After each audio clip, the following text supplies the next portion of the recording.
தமிழ்நாடு தழுவிய ஒரு ஆர்ப்பாட்டத்தை, ஒரு போராட்டத்தை, ஒரு சிறை நிரப்புகிற போராட்டத்தை விஜய்க்கு நடத்துவதற்கு தைரியம் இருக்கா? பாசிசமும் பாயாசமும் ஒண்ணுன்னு முட்டாள் மாதிரி பேசுறீங்க, இரண்டு எப்படி ஒன்னாகும்? திமுக விஜய் மாதிரி ஒரு சொகுசு அரசியல் அல்ல, எலைட் அரசியல் அல்ல. பண்ணையாறுகளாக மாறிவிட்டார்களா? நீயே பண்ணையாறு தானையா? நீ ஜெயிலுக்கு போயிருக்கணும், போராடி இருக்கணும், போலீஸ்ல தடியடி வாங்கியிருக்கணும். அப்பதானே காவல்துறையினுடைய அடக்குமுறைனா என்ன, அரசாங்கத்தினுடைய அத்துமீறல்னா என்ன, பொடா மாதிரி சட்டம்னா என்ன, தடா மாதிரி சட்டம்னா என்னன்னு பாதிக்கப்பட்டவனுக்கு தானே தெரியும். கடைசியா எடப்பாடி பழனிசாமி துணை முதலமைச்சர் ஆக்கிடுவாரு, நம்ம கூட்டணியில் அதிகார பயிருக்கு வந்துடலான்னு ஆட்டம் போட்டாங்க. அங்கேயே விரட்டி விட்டாங்கன்னா பாருங்களேன், கரடியே காரி துப்பிரிச்சு மொமெண்ட்.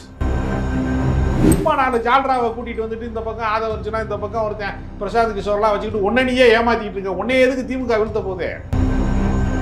மாட்டிட்டு இருக்கிற எல்லா பணத்தையும் அரசாங்கத்திட்ட கொண்டு வந்து ஒப்படைச்சுடுவாரா? ஊழல் ஒழிப்பு போராளி ஆதவர்ஜுனாவுக்கு நான் சவால் விடுறேன். நான் சவால் விடுறேங்க, விஜய்னால முதல்ல எம்எல்ஏ ஆக முடியுமா? இந்த தேர்தல் வியூக வகுப்பாளர்கள் 2026க்கு பின்னாடி எங்கே போறாங்கன்னு நான் பார்க்கத்தான் போறோம். சோசியல் மீடியா விளையாட்டை மட்டுமே நம்பிக்கொண்டிருக்கக்கூடிய சிறுபிள்ளைத்தனமான வேலைகளை செய்து கொண்டிருப்பது விஜய் தான். பிக் தமிழ் நேயர்களுக்கு வணக்கம். இன்று நம்மோடு அரசியல் பேச இணைந்திருக்கிறார் அரசியல் விமர்சகர் திரு ராஜகம்பீரன் அவர்கள். வணக்கம் சார். வணக்கம். இன்று தமிழக வெற்றி கழகத்தின் 2ஆம் ஆண்டு தொடக்க விழா. மேடையே அலங்கரித்து ஒரு ஆர்ப்பரித்த கூட்டம். கிட்டத்தட்ட ஒரு 2வது மாநாடா இதை பார்க்கலாம். மேடையில் பிரசாந்த் கிஷோர், ஆதவர்ஜுனா போன்ற முக்கிய புள்ளிகள். எப்படி பார்க்குறீங்க இந்த மேடையை? 2ஆம் ஆண்டு தொடக்க விழாவை தமிழக வெற்றி கழகம் நடத்துகிற போது நம்ம எதிர்பார்த்தது போலவே திமுகவை குறிவைத்து அடிப்பதற்கான வேலைகளை இவங்க பேசுகிறார்கள். அதே சமயத்திலே மும்மொழி திட்டத்தை நாங்கள் ஏற்கவில்லை என்று ரொம்ப மென்மையான முறையிலே அவர்கள் கருத்து தெரிவிக்கிறார்கள். மும்மொழி திட்டத்தை ஏற்கவில்லை என்று சொன்னால் தமிழக வெற்றி கழகம் என்ன செய்ய வேண்டும்? தமிழ்நாடு முழுக்க இருக்கக்கூடிய மத்திய அரசாங்கத்தினுடைய அலுவலகங்களை முற்றுகையிடுவோம், மும்மொழி கொள்கையை ரத்து செய்கிற வரைக்கும் நாங்கள் விடமாட்டோம், அதற்கான போராட்ட அறிவிப்பை நான் விரைவில் அறிவிப்பேன் அப்படின்னு சொன்னால் நீங்கள் தலைவர்னு ஒப்புக்கொள்ளலாம். நீங்கள் அப்படியே பூசினாப்பில் அதாவது ஈயம் பூசினது மாதிரியும் இருக்கணும், பூசாத மாதிரி இருக்கணும்னு சொல்லுவாங்க. அது மாதிரியே ரொம்ப பாலிஷாக பேசுகிறாராம். அப்புறம் அதிமுக வழக்கமாக என்ன சொல்லுவாங்கன்னா, பாஜகவும் திமுகவும் ஒரு கள்ள உறவிலே இருக்கிறது, ஒரு மறைமுக ஒப்பந்தத்தில் இருக்கிறது, அவங்க ஒருத்தருக்கு ஒருத்தர் நடிக்கிறாங்க அப்படி சொல்லுவாங்கல்ல. அதைத்தான் இவர் சொல்கிறாரு. பாயாசமும் பாசிசமும் நம்மளை ஏமாத்துறாங்க. மொழி கொள்கைன்றது ஒரு சீரியஸான விஷயம். ஆனால் இவங்க சோஷியல் மீடியாவில் ஹேஷ்டேக்ல விளையாடிக்கிறாங்க. அது நமக்கு எல்லாருக்கும் அதை யார் வெட்ட வெளிச்சமாக தெரியுது. அதை யார் சொல்லணும்? பாசிசமும் பாயாசமும் விளையாடிக்கிறாங்க அப்படின்றார். இல்லைங்க, விளையாடுறாங்கன்னா என்ன விளையாடுறாங்க? அவங்க கருத்தியல் ரீதியாக கடுமையாக எதிர்ப்பு தெரிவிக்கிறாங்க, கண்டனம் தெரிவிக்கிறாங்க. கள அரசியலில் எதிர்த்து போராடுவதற்கான வேலை திட்டத்தோடு இருக்கிறாங்க. திமுக விஜய் மாதிரி ஒரு சொகுசு அரசியல் அல்ல, எலைட் அரசியல் அல்ல. அது இப்போ ஒன்றும் இல்லை. இப்போ நீங்கள் சமீபத்தில் பார்த்தீங்கன்னா நிறைய இடங்களில் இந்தி மொழியின் மீது தார்பூசி அளிக்கக்கூடிய வேலையை பல பேர் தொடங்கிட்டாங்க. அப்போ எங்கே அவங்க ஹேஷ்டேக்கில் விளையாடுறாங்க? விளையாண்டுக்கிட்டு இருக்கிறது யார் அப்படின்னா, உண்மையிலேயே சோசியல் மீடியா விளையாட்டை மட்டுமே நம்பிக்கொண்டிருக்கக்கூடிய சிறுபிள்ளைத்தனமான வேலைகளை செய்து கொண்டிருப்பது விஜய் தான். ஆதவர்ஜுனா தான் திமுகவுக்கு வேலை செஞ்சார், கூட்டணிக்கு வேலை செஞ்சார், அவர் தான் உருவாக்கினார். அவர் உருவாக்கின அரசாங்கம் தானே அது. அவர் அப்படி சொல்லிக்கிறார். அவர் உருவாக்கல அந்த அரசாங்கத்தை மக்கள் தான் உருவாக்குறான். இருந்தாலும் அவர் என்ன சொல்கிறாரு? அவர் தான் கட்டமைச்சது மாதிரி அவர் சொல்கிறாரு. சரி, இப்போ என்ன நடந்துருச்சு? நான் இன்னொன்று புளிச்சு போன விமர்சனங்களே திரும்ப திரும்ப பண்ணுறாங்க. வாரிசு அரசியலுங்கிறாங்க. இதை சொல்வதற்கு யாருக்காவது யோக்கியதை இருக்கா அந்த நாட்டில்? எஸ்.ஏ. சந்திரசேகருடைய வாரிசுங்கிறதுனால தானே விஜய் நடிகராக முடிஞ்சிச்சு. இது வாரிசு அரசியல் கிடையாதா? அப்புறம் ஊழலற்ற அரசை நாங்கள் அமைச்சிருவோம் அப்படின்னு பேசுறீங்க. யாரை வச்சுக்கிட்டு பேசுறீங்க? தேர்தல் நிதி அனைவருக்குமே அதிகமாக கொடுத்தது யார்? மார்ட்டின் தானே கொடுத்துருக்கிறாரு. கணக்கில் காட்டாத பணத்தை அதிகமாக கொடுத்தது யார்? பிஜேபிக்கு கொடுத்தது யார்? மார்ட்டின் தானே. அவர் மருமையை தானே ஊழல் ஒழிக்க போறாரு. அவர் ஊழல் ஒழிச்சிருவாரா? மார்ட்டின் இருக்கிற எல்லா பணத்தையும் அரசாங்கத்திட்ட கொண்டு வந்து ஒப்படைச்சிருவாரா? ஊழல் ஒழிப்பு போராளி ஆதவர்ஜுனாவுக்கு நான் சவால் விடுறேன். திமுக தரலையா? ஆமாங்க, எல்லாருக்கும் தாங்க தந்திருக்காரு. அவங்களுக்கு மலையளவு தந்திருக்கிறாரு, இவங்களுக்கு மடு அளவு தந்திருக்கிறாரு. அங்கு கடல் அளவு தந்திருக்கிறாரு, இங்கே கடுகு அளவு தந்திருக்கிறாரு. நான் தரலைன்னு எப்போ சொன்னேன்? தேர்தல் அரசியல் என்பதே நீங்கள் ஒரு வேட்பாளர் போட்டிடுறாருன்னா அவருக்கு போஸ்ட் ஓட்டுறதுலேருந்து, தினசரி வாகன செலவில் இருந்து, பொதுமக்களை சந்திக்கிறதுலேருந்து, தொண்டர்கள் சாப்பாட்டு செலவில் இருந்து, தேர்தல் வந்தால் அது ஒரு திருவிழா வர்றது மாதிரி. அதுக்கான செலவினங்கள் எல்லாவற்றையுமே ஒரு தனிநபராக இருக்கக்கூடிய வேட்பாளர் வந்து ஏற்றுக்கொள்ள வேண்டும் என்கிற நிலைமை வந்த போதே பணக்காரர்கள் மட்டும்தான் அதில் போட்டியிட முடியுங்கிற நிலைமை வந்துவிட்டது. அப்போ தேர்தல் அரசியலிலே சீர்திருத்தம் உருவாக்கப்படணும். நாங்கள்லாம் எளிய மனிதர்களுக்கான கட்சி, சாதாரண மக்களுக்கான கட்சின்னு விஜய் சொல்கிறாரு. அவருக்கு சம்பளமே சினிமாவில் 200 கோடி, 500 கோடிக்கு பிஸ்னஸ் ஆகும், 1000 கோடிக்கு பிஸ்னஸ் ஆகுங்கிற இடத்துல இருக்கக்கூடிய அவர் எப்படி சாமானியராக இருப்பார்? அது நமக்கு புரியவே இல்லையே. விஜய் சாமானியர்னா விஜயும் சரி ஆதவர்ஜனும் சரி சில கம்ப்ளைண்ட்ஸ், அதாவது அவங்க மேலே வைக்கிற கம்ப்ளைண்ட்ஸை முன்னிறுத்தி பேசியிருக்காங்க. எங்கள் கட்சியில் இருக்கிறதெல்லாம் இல்லாதவர்கள், நம்ம நடுத்தர ரொம்ப ஏழ்மையானவர் யாருன்னா ஆதவர்ஜனா. அவருக்கு சாப்பாட்டுக்கு வழி இல்லை, கூலி வேலை பார்த்து அவர் பிழைக்கிறாரு. அவர் வந்து எக்மோர் பகுதியில் வந்து ரிக்ஷா ஓட்டி பிழைக்கிறாரு. அவர் ஒரு ஏழை, அவர் ரொம்ப பரம ஏழை. அப்புறம் வந்து பிரசாந்த் கிஷோருக்கும் தமிழ்நாட்டுக்கு என்ன சம்பந்தம்? அவர் தேர்தல் வியூகமே நான் வகுக்க மாட்டேன், இனிமேல் அந்த வேலையே எனக்கு கிடையாது அப்படின்னு அவர் தனியாக கட்சி ஆரம்பிச்சிட்டாரு. அவர் கட்சி ஆரம்பித்த பின்னாடி போட்டியிட்ட இடைத்தேர்தலில் வந்து 4 தொகுதியில் 3 தொகுதியில் டெபாசிட்டே காலி, 4மே பிடிங்கிருச்சு, தோற்று போயிட்டாரு. இவர் என்ன சாதிக்க போறாரு? அவர் அரசியலில் வந்து அவர் என்ன பயப்படுறீங்களா? பிரசாந்த் கிஷோர் பார்த்து பயப்படுறீங்களா? யார் பயப்படுறாங்க? ஏங்க பிரசாந்த் கிஷோருக்கு சம்பளம் கொடுத்தவங்க எப்படிங்க அவரை பார்த்து பயப்படுவாங்க? நீங்கள் ஒரு முதலாளிகிட்ட வேலை செய்ய உடனே வந்து அந்த அவர் வேலையை விட்டு போயிட்டாருன்னா இன்னொரு ஆள் அந்த இடத்துல வந்து வேலை செய்ய போகிறேன். உடனே வந்து ஆதவர்ஜனோட பார்வை என்ன இருக்கு? பிரசாந்த் கிஷோர் விஜய்க்கு ஆதரவாக செயல்படுவது எதிரணிகளுக்கு பிடிக்கல, பயம் வந்துடுச்சு. ஏன்னா இதுவரை எந்த காலத்திலும் 2021 வெற்றி பெற்றது போல பெரிய மெஜாரிட்டியில் திமுக என்னைக்குமே வெற்றி பெற்றதில்லை அப்படின்ற ஒரு குற்றச்சாட்டு முன்னே. அது காரணம் என்ன?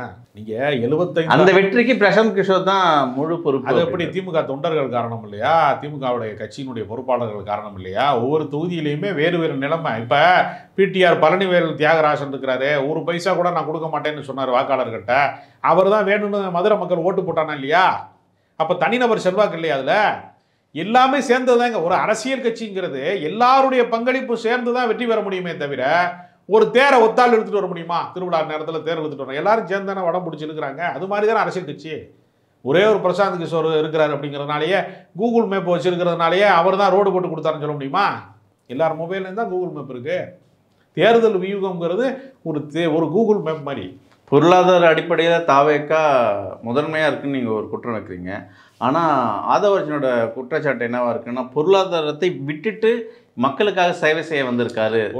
நம்பர் 1 இடத்துல இருந்த சினிமா துறையில் நம்பர் 1 இடத்துல இருந்தவர் விஜய் அவர்கள். ஆனால் இதே நம்பர் 1 இல்லாதவங்க சினிமா துறையில் முகத்தை பதிக்கணும், மக்கள்கிட்ட முகத்தை காட்டணும், அப்படியே சினிமா கொஞ்சம் நடிக்கணும், அப்படியே அரசியலுக்கு வரணும், அப்படியே டெப்டி சிஎம்மா இன்னும் அப்படின்ற ஒரு பார்வையை குற்றச்சாட்டை முன்வைக்கிறார். திருவல்லிக்கேணி தொகுதியில் வந்து உதயநிதி ஸ்டாலின் வந்து ஓட்டு போட்டு தானே தேர்ந்தெடுத்தாங்க மக்கள். இல்லை வந்து அவரை வந்து மக்கள் ஏற்றுக்கொள்ளாமல் அவர் ஏதாவது இந்த நிர்மலா சீதாராமன் மாதிரி ராஜ்யசபா மெம்பராக இருக்காங்களா, அந்த மாதிரி அதாவது கொல்லைப்புறமாக வந்து கட்சியில் வந்திருக்காங்களா அவங்க? இல்லை, அவர் சட்டமன்ற உறுப்பினராக மக்களால் தேர்ந்தெடுக்கப்பட்டு தானே வந்திருக்கிறாரு. நான் சவால் விடுறாங்க, விஜய்னால முதல்ல எம்எல்ஏ ஆக முடியுமா? இப்படி தான் உலகநாயகன் கமலஹாசன் நீங்கள் வந்து கட்சி ஆரம்பிக்கிறப்ப 8 வருஷம் ஆச்சு. இப்போ இவங்களுக்காவது 2வது ஆண்டு, அவருக்கு 8 ஆண்டு ஆயிடுச்சு. கட்சி ஆரம்பிக்கிற போது முதல் கையெழுத்து எதில் போடுவீர்கள் அப்படின்னு கேட்குறான் பத்திரிகையாளர். பேப்பரில் தான் போடுவேன் அப்படின்னு சொல்லாமல் நான் அதை செய்வேன் இதை செய்வேனாரு. கடைசியில் என்னாச்சு? வானதி சீனிவாசன் தோற்று போயிட்டார். இப்போ சொல்கிறாரு 8 ஆண்டு காலத்துக்கு பின்பு பட்ட பின்பு ஞானம் கெட்ட பின்பு ஞானி என்று சொல்வதை போல இப்போ சொல்கிறாரு, ரசிகர்கள் வேறு வாக்காளர்கள் வேறுன்னு. யார் சொல்கிறா? பத்மஸ்ரீ உலகநாயகன் கமலஹாசன் சொல்கிறாரு. அவருக்கு இப்போ தான் புரிஞ்சிருக்கு, நம்மளை பார்த்து விசில் அடிக்கிறவன், நம்ம வீட்டுக்கு முன்னாடி கூட்டமாக நிற்கிறவன்லாம் தமிழ்நாட்டு மக்கள் கிடையாது. அவன் ஒரு சிறிய கூட்டம், தமிழ்நாட்டு மக்கள் இல்லை, ஒரு சிறு பகுதி தானே தவிர அவன் மட்டுமே தமிழ்நாட்டு மக்கள் கிடையாது. அதனால் நம்ம வந்து இவங்களை நம்பி கட்சி ஆரம்பிச்சிருக்க கூடாது. 4.5% போய் நம்ம நின்றுக்கிட்டு இருக்கோம் அன்றைக்கி அப்படின்னு அவர் உணர்றாருல. அதே மாதிரி விஜய் வந்து 2026க்கு பின்னாடி நான் அரசியல் கட்சி ஆரம்பித்தது தவறு, நான் தேவையில்லாமல் இந்த விசில் அடிச்சான் குஞ்சுகளை நம்பி வெளியில் வந்தது தப்பு, நான் வந்து என்னைய தேவையில்லாமல் உசுப்பேற்றி விட்டாங்க என்று இந்த தேர்தல் வியூக வகுப்பாளர்கள் 2026க்கு பின்னாடி எங்கே போகிறாங்க நான் பார்க்கத்தான் போகிறோம். ஏன்னா உங்களை அதிமுக கூட ஏற்றுக்கொள்வதற்கு தயாராக இல்லை. வாக்கு வலிமை உங்களால் நிரூபிக்க முடியாத கட்சியாக இருந்துக்கிட்டு இருக்கீங்க. நீங்கள் இன்னும் இப்போ தான் நீங்கள் சொல்லிக்கிட்டு இருக்கீங்க கட்டமைப்பை உருவாக்கிட்டோம், மாவட்ட செயலாளர் உருவாக்கிட்டோன்னு. ஆனால் மாவட்ட செயலாளரெல்லாம் 50 வருஷத்துக்கு மேலாக நிர்வாகம் பண்ணிக்கிட்டு இருக்கிற இடத்துல அதிமுக இருக்குது. 75 ஆண்டு காலம் நீண்ட காலம் அரசியல் செய்யக்கூடிய இடத்துல திமுக இருக்குது. திமுக வந்து இந்தியை இந்த மண்ணிலே நுழைய விட மாட்டோன்னு போராடி உயிர் தியாகம் செய்து துப்பாக்கி சூட்டை வந்து மார்பிலே ஏந்த திராவிட இயக்க தீரர்கள் மாணவர்கள் போராட்டத்தில் தடுத்து நிறுத்தக்கூடிய ஆற்றல் பேரறிஞர் அண்ணாவுக்கு இருந்தது. நான் சவால் விடுறேன். இன்னைக்கு நீ மும்மொழி கொள்கையை திணிக்கிறான், மும்மொழி கொள்கையை ஏற்க மாட்டோம்னு சொல்லி தமிழ்நாடு தழுவிய ஒரு ஆர்ப்பாட்டத்தை, ஒரு போராட்டத்தை, ஒரு சிறை நிரப்புகிற போராட்டத்தை விஜய்க்கு நடத்துவதற்கு தைரியம் இருக்கா? உன்னால செய்ய முடியுமா? பாசிசமும் பாயாசமும் ஒண்ணுன்னு முட்டாள் மாதிரி பேசுறிய, இரண்டு எப்படி ஒன்னாகும்? உரிமைக்காக போராடக்கூடிய இடத்துல தமிழ்நாட்டு மக்கள் அரசு இருக்கிறது. உரிமைகளை பறிக்கிற இடத்துல மத்திய அரசாங்கம் இருக்கா. நாடாளுமன்ற தொகுதி 39 தொகுதி இருக்கக்கூடிய தமிழ்நாட்டை வெறும் 31 தொகுதியா சுருக்கணும்னு நினைச்சிட்டு இருக்கான்ல, அதை எதிர்த்து நீ கேள்வி கேட்டுருவியா? நீ ஜெயிலுக்கு போயிருக்கணும், போராடி இருக்கணும், போலீஸில் தடியடி வாங்கியிருக்கணும். அப்போத்தானே வந்து அடக்குமுறைனா என்ன, காவல்துறையினுடைய அடக்குமுறைனா என்ன, அரசாங்கத்தினுடைய அத்துமீறல்னா என்ன, பொடா மாதிரி சட்டம்னா என்ன, தடா மாதிரி சட்டம்னா என்னன்னு பாதிக்கப்பட்டவனு தானே தெரியும்.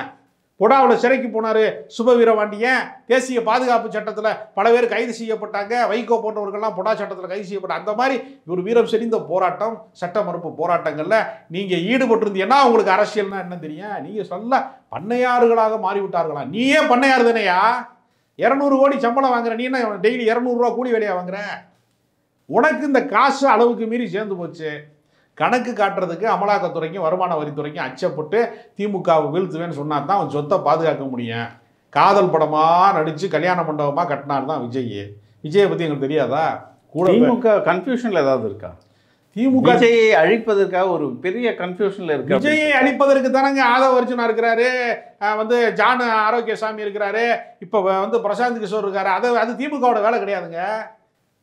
ஓப்பனா ஒரு குற்றச்சாட்டை வைக்கிறாரு சார். என்ன வைக்கிறாரு? எல்கேஜி யூகேஜி மாதிரி சண்டை போடுறாங்க. ஒரு உள்ள அரசியல் இருக்கு, பாஜகவுக்கும் திமுகவுக்கும் ஒரு உள்ள அரசியல் இருக்கு, உறவுகள் நல்லா நெருக்கமா தான் இருக்காங்க. உண்மையிலேயே அரசியல் மக்களுக்கு இது நல்லா தெரியுதுன்னு சொல்றாங்க. உண்மையிலேயே அரசியல்ல எல்கேஜியா இருக்கிறது யாருன்னு உலகத்துக்கே தெரியும். திமுகவினுடைய ஒரு கடைசி தொண்டன் கேட்கிற கேள்வி கூட விஜய் பத்திரிகையாளர்களை சந்திக்க பதட்டப்படக்கூடிய துடை நடுங்கியா இருக்கக்கூடிய கோழைகள்லாம் நீங்க பேசலாமா? நீங்க ஆதவ அர்ஜுனாவுக்கு ஒத்த ஓட்டு தாங்க, அவருக்கு முன்னாடி எந்த ஆதரவாளரும் கிடையாது. ஜான் ஆரோக்கியசாமிக்கு ஒரு ஒத்த ஓட்டு முத்தையான்னு ஒரு படம் வந்திருக்கு. அவங்க லிஸ்ட்டில் தான் இவங்கெல்லாம் வருவாங்க. இவங்க யாருக்குமே ஆதரவாளர்களும் கிடையாது, மக்கள் செல்வாக்கும் கிடையாது, ஒன்றுமே கிடையாது. கடைசியாக எடப்பாடி பழனிசாமி துணை முதலமைச்சர் ஆக்கிடுவார், நம்ம கூட்டணியில் அதிகார பயிருக்கு வந்துடலான்னு ஆட்டம் போட்டாங்க. அங்கேயே விரட்டி விட்டாங்கன்னா பாருங்களேன், கரடியே காரி துப்பிரிச்சு மொமெண்ட் அப்படின்ற மாதிரி ஆயிடுச்சு. அதனால் தமிழக வெற்றி கழகம் வந்து பேரில் தான், கட்சி பேரில் தான் வெற்றி இருக்குது. நடைமுறையில் தேர்தல் வெற்றியை ஒரு நாள் நீங்கள் பெறவே முடியாது. ஆதவ அர்ஜுனா இன்னொரு குற்றச்சாட்டை முன் வச்சிருக்காரு. விஜய் எங்கள் தலைவர் வந்து ஓப்பன் டிக்ஷனரியாக இருக்கார், ஆனால் அதுக்குள்ளே எதிரணி கிடையாது, உள்சூட்சம வேலையெல்லாம் செய்கிறாங்க விஜய் அழிக்க. ஆனால் அடுத்து சொல்கிறேன், 2011 எதை எதிர்பார்த்தாங்களோ அந்த எலெக்ஷனில் 2026 கிடைக்கும் உங்களுக்கு அப்படின்ற ஒரு குற்றச்சாட்டு. அது முக்கியமாக இன்னொரு குற்றச்சாட்டையும் பதிகிறார் சார். பெரியார் கண்ட கனவு, அண்ணா கண்ட கனவு இன்னைக்கு யாரால முடியும்னா, சாத்தியம்னா அது விஜயால தான் முடியும். இதனால் வரை திராவிட கழகங்கள் அந்த கனவை நிவர்த்தி செய்யல. சரி, ஒத்துக்கிறேன். அந்த கனவை ஒரு நிறைவேற்றிட்டு வரோமா? திமுகவுக்கு தகுதி இல்லைன்னு கூட வச்சுக்கோங்க ஒரு பேச்சுக்கு. அண்ணா கண்ட கனவை வந்து அண்ணா திராவிட நாடு வேணும்னு கனவு கண்டாரு. திராவிட நாடு விஜய் வாங்கி தருவாரா? வடக்கத்தியர்கள் நம்மை ஆதிக்கம் செலுத்துகிறார்கள், நம்ம மீது வந்து அநியாயமான வரி போடுறான், நம்மளுடைய வரி பணத்திற்கு நமக்கு திரும்ப கொடுக்க மாட்டேங்கிறான், வெள்ள பேரிடர் நிதியை தரமாட்டேங்கிறான், எய்ம்ஸ் மருத்துவமனையை கட்டித்தர மாட்டேங்கிறான், நம்மளுடைய நலன் சார்ந்த விஷயங்களில் நமக்கான கல்விக்காக நமக்கு கொடுக்க வேண்டிய நிதியை ஒரு 5000 கோடியை வந்து திரும்பி அனுப்புகிறேன், உத்தரப்பிரதேசத்துக்கு அனுப்புகிறான். இப்படி பல வகையில் தமிழ்நாட்டுக்கு துரோகம் செய்திருக்கக்கூடிய, மோசடி செய்திருக்கக்கூடிய மத்திய அரசாங்கத்துக்கு எதிராக திராவிட நாடு கோரிக்கையை அண்ணா எழுப்பினார். அண்ணாவுக்கு வந்து திமுக உண்மையா இல்லைன்னு சொல்லக்கூடிய விஜய் வந்து திராவிட நாடு கேட்பாரா? தைரியம் இருக்கா? தமிழ்நாடு தமிழருக்கே என்று ஒரு கோஷத்தை முன்வைத்தார் தந்தை பெரியார். தமிழ்நாடு தமிழருக்கேங்கிற கோஷத்தை வந்து தந்தை பெரியார் முன்வைத்தாரு. நீ பேசிடுவியா மத்திய அரசாங்கத்துக்கு எதிராக? உனக்கு தில்லு இருக்கா, தைரியம் இருக்கா? பனையூர் பங்களாவை விட்டு வெளியில வராத கோலை நீனு, உன் கட்சிக்காரனை பார்க்கறதுக்கே பாதுகாப்பு வளையத்துக்குள்ள இருக்கிற நீயே ஒரு வேலையும் செய்யாத உனக்கு ஒய்பிரிவில் வேற பாதுகாப்பு, உனக்கு எந்த சமூக வேலை திட்டமும் கிடையாது. சும்மா 4 ஜால்ராவை கூட்டிட்டு வந்துட்டு இந்த பக்கம் ஆதவ அர்ஜுனா, இந்த பக்கம் ஒருத்தன் பிரசாந்த் கிஷோர்லாம் வச்சுக்கிட்டு உன்னை நீயே ஏமாத்திட்டு இருக்க. உன்னை எதுக்கு திமுக வீழ்த்த போதே? உன்னை வீழ்த்துறதுக்கு நீ உன்னுடைய அறியாமை போதும், உன்னுடைய அரசியல் அறியாமையை உன்னை வீழ்த்தி விடும். அரை நூற்றாண்டு கண்ட திராவிடங்களே இதை கேட்கலையே, முன்வைக்கலையே. அரை நூற்றாண்டு திராவிட இயக்கம் வேலை செய்ததுனால தான் இந்த மாதிரி கூத்தாடி கோமாளிக்கெல்லாம் அரசியல் அறிவே வந்திருக்கு. அதுவே திராவிட இயக்கத்தின் வெற்றி தான். திராவிட இயக்கம் இல்லை என்றால் நீங்கள் வந்து வட மாநிலங்களைப் போல இன்னும் 50% கூட கல்வியில பூர்த்தி செய்யாத இடத்துல வட மாநிலங்கள் இருக்கிறது. 96% கல்வியில் வந்து மிகப்பெரிய இலக்கை எட்டி இருக்கிறது தமிழ்நாடு. இதெல்லாம் திராவிட இயக்கத்தினுடைய சாதனை. திராவிட இயக்கம்னா என்னன்னு முதல்ல படித்திருக்கணும், அரசியல் அறிவு இருக்கணும், கள போராட்டத்தை பற்றிய வரலாற்று அறிவு இருக்கணும். எதுவுமே தெரியாமல் நீ வந்து நடிகைகளோட வந்து நடனம் ஆடிக்கிட்டு குத்துப்பாட்டு ஆடிக்கிட்டு திடீர்னு அரசியலுக்கு வந்து குறுக்கு மறுக்கா கேள்வி கேட்டால் எல்லாம் வந்துடுமா? நீ உன்னால் அரசியலை ஒரு நாள் தாக்கு பிடிக்க முடியுமா? முதல்ல கள அரசியலில் 2026 தேர்தல் வருகிற போது தான் எத்தனை பேருக்கு டெபாசிட் போக போகுது, எத்தனை பேர் வீணாக போக போகிறாங்க. ஒத்த எம்எல்ஏ கூட வர முடியாத ஒருவர் தான் தன்னை முதலமைச்சராக கற்பனை கண்டு கொண்டிருக்கிறார் என்கிற ரிசல்ட்டை மக்கள் தருவான். வலிமையான கூட்டணி என்ற ஆணவத்தில் திமுக பயணிச்சிருக்கு. அந்த அரித்மெட்டிக்கை 2026 உடைத்து எறியும் அப்படின்ற மக்களுக்கு தெரியுங்க. கூத்தாடி யாரு, மக்களுக்கு வேலை செய்பவர்கள் யாருன்னு மக்களுக்கு தெரியும். ஜெயலலிதா பிறந்த நாள் அன்றைக்கே பல மருந்தகங்களை அவங்க வந்து திறந்து வைக்கிறாங்க. மக்களுக்காக வேலை செய்து கொண்டிருப்பது யார் என்று எல்லாருக்குமே தெரியும். அதனால இவர்கள் போன அதாவது மகளிர் கடன் தான் வாங்கி வச்சுட்டு போயிருக்காங்க.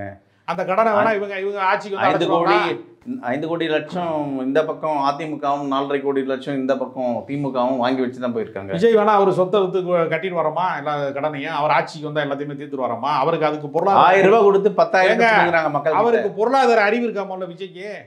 டேக்ஸ் ஒழுங்கா கட்டியிருக்கிறார் அவரு? தனி மனித வாழ்க்கையில தொடங்கி பொது வாழ்க்கையில இருந்து அவர்கிட்ட ஏதாவது ஒழுக்கம் இருக்கிறதா? நீங்கள் என்ன அரசியல் நீங்கள் அரசியல்வாதி, உங்களுக்கு முதல்ல புள்ளி வரம் தெரியுமா? நாட்டோட பட்ஜெட்டை பற்றி உங்களுக்கு தெரியுமா? எவனோ சொல்லிக் கொடுக்குறத நீங்கள் சொல்கிறீங்க, அவ்வளோதானே? எவனோ எழுதி கொடுத்த வசனத்தை பேசி தானே சினிமாவில் நீங்கள் வெற்றி பெற்றிய. அதே மாதிரி எவனோ சொல்லிக் கொடுக்குற டைலாக்கை கொண்டு வந்து இங்கே பேசுகிறீங்க. தமிழ்நாட்டு மக்கள் 2026 திமுகவுக்கு பாடம் கற்பிக்கிறார்களா, விஜய்க்கு பாடம் கற்பிக்கிறார்களா என்பதை எல்லாரும் பார்த்து கொண்டிருக்கிறார்கள். நிச்சயமாக விஜய்க்கு பாடம் கற்பிப்பார்கள். நன்றி சார்.